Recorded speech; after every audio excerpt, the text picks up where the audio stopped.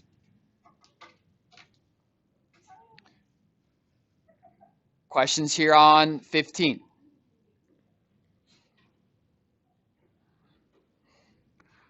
Okay, then 16.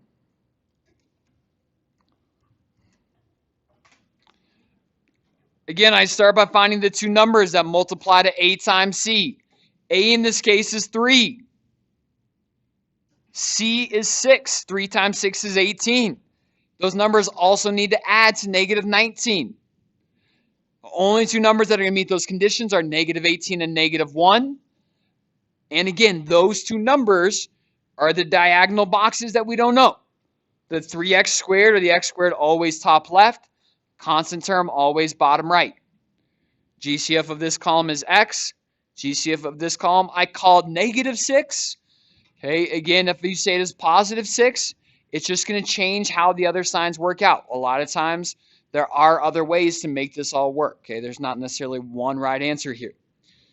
In the rows, this row, the top row, the greatest common factor is 3x. And then the bottom row, the GCF is -1. Again, the check is built into this. X times 3x is 3x squared. 3x times -6 is -18x. -6 times -1 is +6, and x times -1 is -x. So this factors to 3x minus 1 times x minus 6. Questions there? Okay. The next two, we're going to have two groups come up to the board to show some work. And 18 is a little bit weird.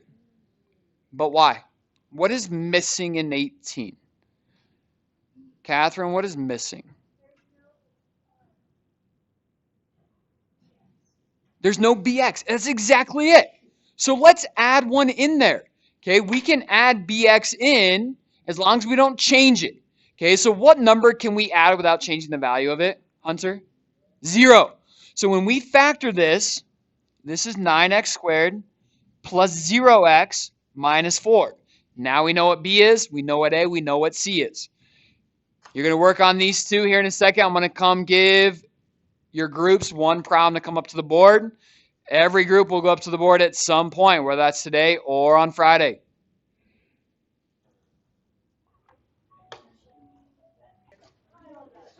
All right, to close out the video, you can check 17 and 18 here. We can make sure we're focusing on the numbers that multiply to a times c. Here, a times c is 36, 3 times 12, and add to 13. Those numbers are 9 and 4. That allows me to fill in these other two boxes here of 9x and 4x. After filling out the insides, the factoring, which are the outsides, are 3x plus 4 and x plus 3. And then over here on 18, we have that 0x in the middle. We're looking for two numbers that multiply to negative 36 and add to 0. So that'd be 6 and negative 6. That puts our last two boxes at 6x and negative 6x. And thus this factors to 3x minus 2 and 3x plus 2. On Friday, we're going to get more practice with this. There is no homework for today. Have a great rest of your day.